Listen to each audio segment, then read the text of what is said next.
Welcome back to all about CUET 2026। ये part 2 video है। Part 1 में मैंने ये सारे टॉपिक्स की CUET एग्जाम क्या होता है, कौन सी यूनिवर्सिटीज होती हैं, एलिजिबिलिटी क्राइटेरिया क्या है, एग्जाम स्ट्रक्चर कैसा होता है, सिलेबस क्या होता है, कौन से सब्जेक्ट्स चूज करने चाहिए, एग्जाम पैटर्न क्या है और कट ऑफ क्या जाती है, इसके बारे में मैंने डिस्कस कर लिया है।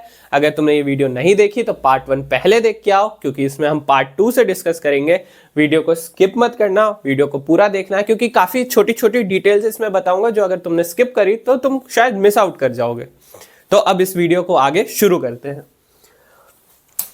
How to choose subject combination, मैंने कहा था कि काफी इंपॉर्टेंट है। ये क्यों इंपॉर्टेंट है, मैं तुमको कुछ और एग्जांपल देता हूं। लेट से तुमको DU से ही BBA करना है या फिर BMS करना है, तो इसके लिए मैथ्स एक रिक्वायरमेंट होती है। तुम्हारे पास मैथ्स होनी चाहिए।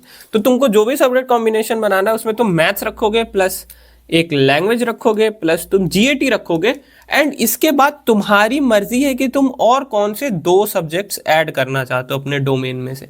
फिर वो कुछ भी हो सकता है तुम ह्यूमैनिटीज के बच्चे हो लेकिन तुमने मैथ्स ली थी, तो तुम मैथ्स के साथ अपना पॉल साइंस और हिस्ट्री का पेपर दे दो, वो मैटर नहीं करता, क्योंकि तुम्हारे पास मैथ्स इसका प्री रिक्विजिट है। एक और एग्जांपल देते हैं कि BHU जो हमारी है ये CUET के थ्रू भी BTech कराती है। कुछ ऐसे बच्चे होंगे जिनका शायद JEE नहीं निकला होगा पर उनको BTech ही करना होगा, तो तुम CUET से भी कर सकते हो, और BHU जैसे डीम्ड यूनिवर्सिटी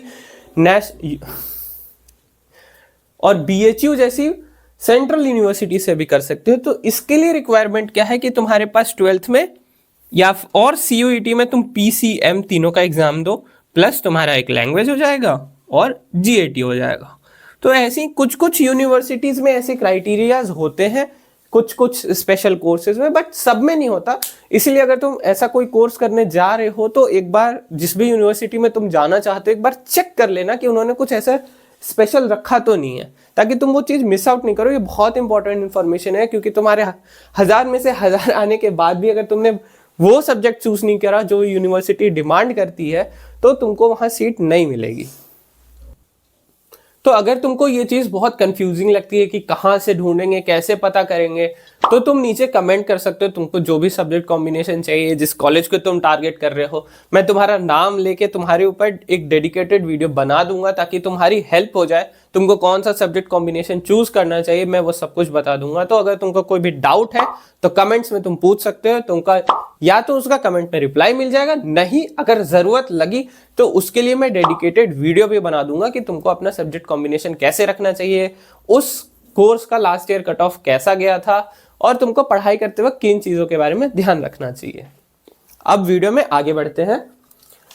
सीट मैट्रिक्स की बात करेंगे कुछ टॉप यूनिवर्सिटीज की।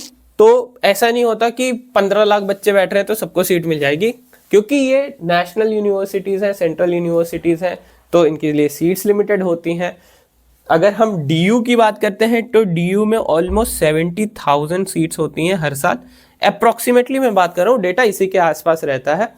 वहीं एक और सेंट्रल यूनिवर्सिटी है JNU, उसमें सिर्फ अप्रोक्सीमेटली 400 सीटें होती हैं। तो ऐसा क्यों होता है, क्योंकि JNU में सिर्फ और सिर्फ लैंग्वेज स्टडीज की पढ़ाई होती है, DU की तरह सब कुछ की पढ़ाई नहीं होती। तो जो इनको JNU टारगेट करना है उनको ये भी ध्यान रखना होगा कि उनको सिर्फ और सिर्फ 400 सीटों के लिए लड़ाई करनी है, तो प्रिपरेशन उसके हिसाब से करनी पड़ेगी। अगर हम इलाहाबाद यूनिवर्सिटी की बात करते हैं तो इसमें ऑलमोस्ट 17,000 के आसपास सीटें होती हैं। अगर हम BHU की बात करेंगे तो ऑलमोस्ट 7 to 10 के अराउंड ही इसमें सीटें होती हैं, मतलब 7 से 10,000 के अराउंड यहाँ पे सीटें होती हैं। तो ऐसे ही हर एक यूनिवर्सिटी का अपना होता है। ये मैंने तुमको इंडिया की टॉप यूनिवर्सिटीज़ के बारे में बता दिया कि कितनी सीटें होती हैं, तो इस हिसाब से अपनी तैयारी को आगे करना। अगला चीज़ है कि रिजल्ट आने के बाद क्या होता है। तुमने एग्जाम दे दिया, तुम्हारा रिजल्ट आ गया, तुम्हारा एडमिशन हो जाएगा, ऐसा बिल्कुल भी नहीं होता। CUET एक यूनिफॉर्म्ड एग्जाम है, माना, लेकिन तुमको हर एक यूनिवर्सिटी के लिए अलग से फॉर्म फिर भी भरना पड़ेगा। जैसे DU के लिए CSAS पोर्टल होता है, तुम CSAS पोर्टल पे जाओगे, रजिस्टर करोगे, अपनी चॉइस फिलिंग करोगे। ये सारा प्रोसेस कैसे होता है तुमको बहुत ही ज़्यादा अजीब लग रहा होगा, हेक्टिक लग रहा होगा। जब ये बातें आएंगी, जब इसका टाइम आएगा तो इस पर डेडिकेटेड वीडियो मैं ज़रूर बनाऊंगा और तुमको गाइड कर दूंगा कि कैसे करते हैं। फिर वो DU का हो गया, JNU का हो गया, जो भी एग्जाम तुमको जानना होगा कमेंट्स कर देना, उस पर वीडियोस मैं जरूर बना दूंगा जब भी एग्जाम का इस टाइम आएगा, क्योंकि ये बहुत इंपॉर्टेंट पार्ट है। हो सकता है तुमको किसी XYZ यूनिवर्सिटी में जाना है, जैसे तुमको हैदराबाद यूनिवर्सिटी में जाना है, पर तुमको पता ही नहीं उसका फॉर्म कैसे भरते हैं, तो ये भी इंपॉर्टेंट चीज है, इस पे भी डेडिकेटेड वीडियो जरूर आएगी, तो चैनल को सब्सक्राइब करके रख लेना। कौन से ऐसे कॉमन मिस्टेक्स हैं जो कि स्टूडेंट्स को अवॉइड करने चाहिए? यह मैं पढ़ाई से रिलेटेड बात नहीं कर रहा, ये ऐसे मिस्टेक्स हैं जो कि शायद तुम फॉर्म भरते वक्त कर सकते हो, या फिर अपना जब कॉलेज के लिए तुम फॉर्म भरोगे उस वक्त कर सकते हो, तो इसके बारे में भी मैं ब्रीफ कर देता हूँ। तो कॉमन मिस्टेक्स जो तुमको अवॉइड करनी है वो है सबसे पहले कि गलत डोमेन चूज नहीं करना। मैंने अभी एग्जांपल दिया था कि BBA के लिए मैथ्स जरूरी होती है, तो ऐसी गलती मत करना कि तुमने कुछ और ले लिया, तो गलत डोमेन को चूज नहीं करना है, ये कॉमन मिस्टेक होती है, बच्चे गलत डोमेन चूज कर लेते हैं।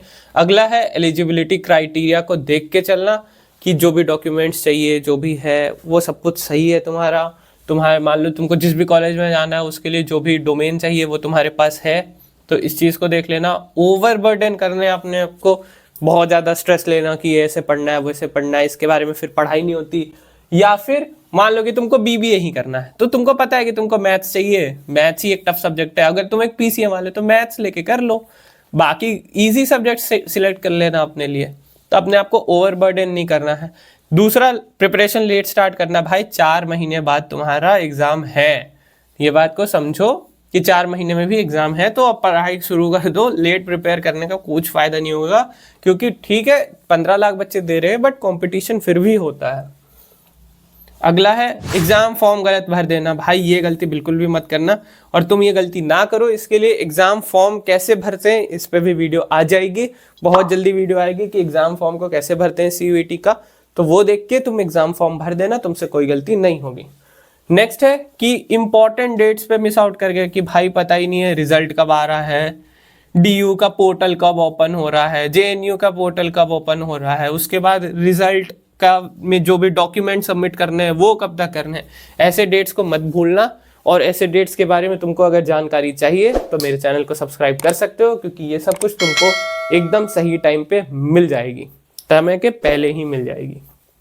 अगला है चॉइस फिलिंग रॉन्ग कर देना। बहुत बच्चे बहुत अच्छे मार्क्स लाने के बाद भी अपने कॉलेज सिलेक्शन में चॉइस फिलिंग को गलत भर देते हैं, जिससे उनको उनका डिजायर्ड कोर्स नहीं मिलता।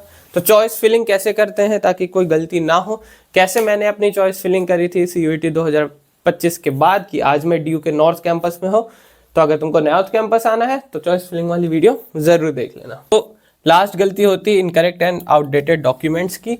तो अगर तुम किसी कैटेगरी से बिलोंग करते हो, जनरल EWS OBC, तो तुम्हारा जो सर्टिफिकेट है वो अप टू डेट होना चाहिए, इसका ध्यान रखना। सेंट्रल का मांग रहे हैं या स्टेट का मांग रहे हैं, इस चीज़ के बारे में ध्यान रखना।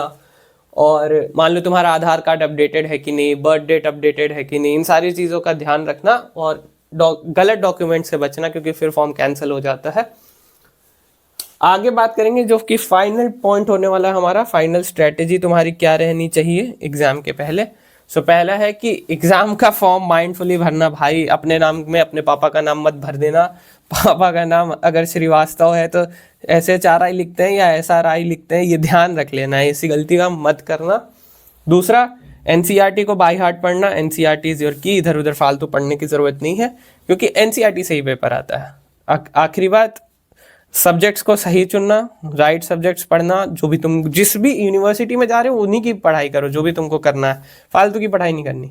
एंड लास्ट, एक स्ट्रैटेजी बनाओ अपने लिए कि तुम्हारे 4 मंथ्स में एग्जाम है, तुम इसमें अपने बोर्ड्स को कैसे मैनेज करोगे, CUET के लिए कैसे टाइम निकालोगे, इसके लिए प्रॉपरली एक स्ट्रैटेजी बनाओ और उसके हिसाब से काम करो। ये थी पूरी की पूरी इंफॉर्मेशन CUET 2026 के लिए। पर इन सभी पॉइंट्स में काफ़ी सारी ऐसी चीज़ हैं जिन पे अगर तुमको डेडिकेटेड वीडियो चाहिए तो तुम कमेंट्स में बता सकते हो, उस पर डेडिकेटेड वीडियो भी आ जाएगी। CUET का फॉर्म कैसे भरना है उस पर भी वीडियो आ जाएगी, और जब ये सारे पोर्टल्स ओपन होते हैं DU JNU वगैरह के, तो उनका फॉर्म कैसे भरना है उस पर भी वीडियो आ जाएगी। तो ये थी पूरी इन्फॉर्मेशन CUET 2026 से रिलेटेड। ये मैं फिर से याद दिला देता हूँ, ये पार्ट 2 वीडियो थी। पार्ट 1 में हमने 1 से 8 तक के पॉइंट्स कवर करे थे। इन सभी पॉइंट्स में से किसी भी पॉइंट पे तुमको डेडिकेटेड वीडियो चाहिए तो तुम कमेंट्स में बता सकते हो, उस पर डेडिकेटेड वीडियो आ जाएगी। CUET का फॉर्म कैसे भरना उस पर भी वीडियो आ जाएगी। एंड जब DU JNU जैसे सारे भी एग्जाम्स के जब फॉर्म्स निकलेंगे तो वो कैसे फिल करने हैं उस पर भी वीडियो आ जाएगी। तो ये पार्ट 2 वीडियो थी, पार्ट 1 को भी जरूर देख लेना। एंड उम्मीद है तुम्हारे सारे डाउट्स सीयूईटी एग्जाम को लेके क्लियर हो गए होंगे। अगर अभी भी कुछ बच गए हैं तो तुम कमेंट्स में बता सकते हो, मैं उसका रिप्लाई जरूर कर दूंगा, या अगर वीडियो बनाने की नीड होगी तो उस पर वीडियो भी बना दूंगा। तो वीडियो को लाइक करना, चैनल को सब्सक्राइब करना। मिलते हैं तुमसे अगले वीडियो में।